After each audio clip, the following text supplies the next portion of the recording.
There's some serious questions the Cleveland Cavaliers need to answer at this point in the season. Yes, they are 21-4, but these questions will matter as the season continues.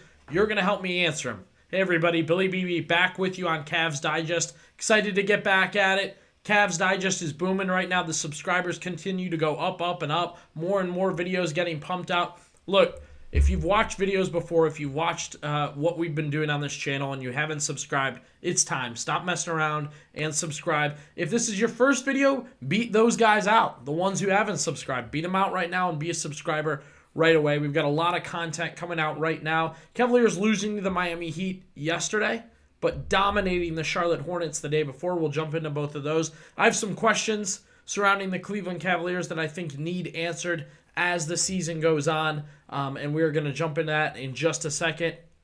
Like I said, subscribe if you haven't already, whether this is your 100th video or your first video, and also leave a comment. This is a big one where I want to hear from people, see what you think, respond to each other, get into it in the comments. I want to know what people think on the question I'm posing today.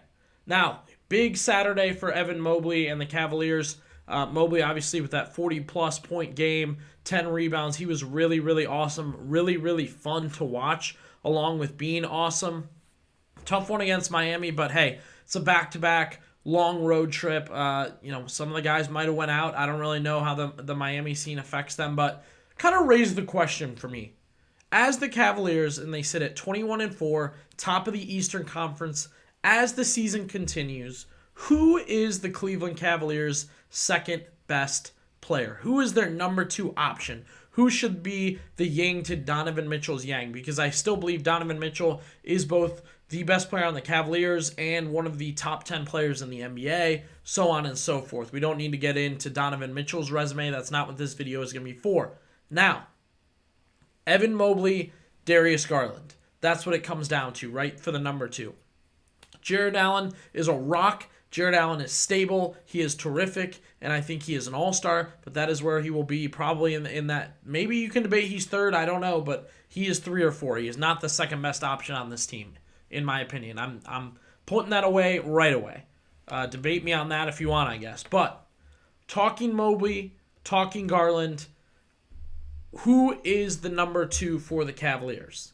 If you're thinking about not just last shot in a game option-wise, but just who the offense is running through, who the back and forth is going through, it's Donovan Mitchell and blank, right? It's Mobley and Mitchell. It's Garland and Mitchell. We've talked a ton about the Darius Garland and Donovan Mitchell pairing. That already had its struggles in the past. We've seen it pop a little bit this season. Couple games where that really shined. Both had 20-plus, took over in the clutch, surrendered the ball to each other to be able to make those plays. I think we really enjoyed watching that. However, we also did a video on how Donovan, Kenny Atkinson, even at times Darius, have noted that Mobley runs things. Things are going through Mobley, right? Whether he's distributing, whether he's scoring, whether it's defense that he kind of gets that momentum for. He's been noted as a guy that kind of plugs and goes for this team. He is some ammunition, some spark.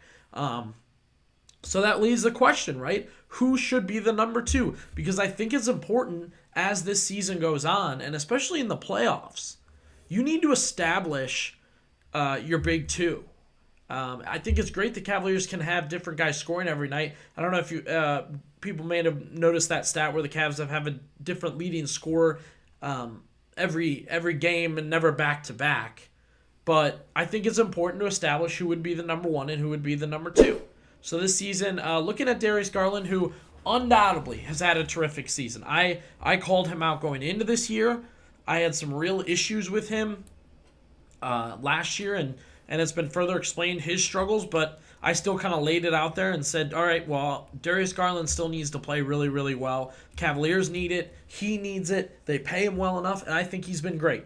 He's been consistent scoring, and he's moved the offense. There's been games Donovan's missed where the Cavs still pull out a win. There's been moments where Donovan has had to sit and Darius has taken over. There are moments where he end of game, and this is the one thing I think he has over Mobley. I think he end of game can take things over and kind of be the guy, right? So almost 21 points per game, almost 7 assists per game, and we've done videos and talked about Darius Garland on defense, right? How he's switched on to bigger guys, not just point guards, but Jason Tatum's, and giving them hell. How end of game, Donovan Mitchell has kind of said, all right, you go. You take over. You play at the end of this game and get it done for us. So interesting stuff there from Darius Garland as possibly your number 2 option. However, you've had duds, right? You've had nights where he just cannot shoot the ball. You've had nights where he is not clutch. And I know a lot of people want to note how young Evan Mobley is. Darius Garland's still just 24. And he's missed a lot of basketball, and he's played a lot of bad basketball in his career. I can't say Evan Mobley's played a lot of bad basketball. So, kicking Evan Mobley. He has had about the season we expected, maybe a little better. Okay, that 41-point performance should be and could be a catalyst to get him going, to make him something more than what he's been. Look, if he averages 18, 9, and 3 for the rest of his career, let's do it. Sign me up. I think they paid him well enough for that. And plus the difference he makes on defense, which shows up every night, by the way, not just on these, kind of special occasions where he's switching on to wings and in big moments. But, and further proof, Mobley, if he gets his shots, if he's feeling it, if he can get it going, he'll make them. He was great on Saturday. He had 40-plus points. He had a gigantic first half, gigantic first quarter. He was really, really awesome. And again, Atkinson, Mitchell, and even other players have noted that a Mitchell-Mobley 1-2 has kind of been the driver of the offense on their really, really good days.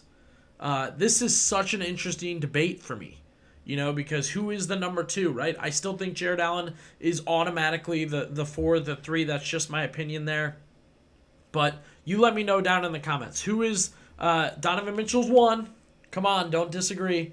And then it's Mobley or it's Garland. What do you guys think? And do you think they have to make this decision and kind of note this and go with it? I personally think they do. I think it'll help them in the playoffs to know it's running through these 2 guys and everybody else needs to be doing blank, blank, and blank and get ready for your moment. Now, other big question, and we can get into it, I guess at a further time, is how many All-Stars do the Cavaliers have at this point in time? 21-4 on the season, playing really, really good basketball. Career years, bounce back years, all that. Obviously, as I said, Donovan Mitchell's a superstar. He has played like it. He has acted like it. All-star. I think automatically the Cavs get a second one.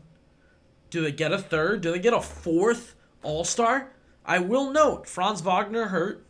He just hurt his oblique. Paolo Banchero's been hurt. The Pacers are down. The Sixers are down with All-Stars. Miami hasn't really been a good team. Do you automatically give Jimmy that All-Star bid? I think the Cavaliers automatically, pending they keep up the pace, automatically get 3 All-Stars and have to fight for that 4th. But I do automatically think they get 3, especially with the way the East has gone. The East reserves, man, it may look rough when the All-Star break comes around. But drop down into the comments. Let me know what you think. Who is the number 2 for the Cleveland Cavaliers right now? Is your number 2 option to run the offense around Garland, or is it Mobley? How many All-Stars do the Cavaliers have? Should they automatically have 2, 3? Will they get a 4th? Has Jarrett Allen been consistent enough to get that 4th? Let me know. Drop down into the comments, and be sure to subscribe to Cavs Digest.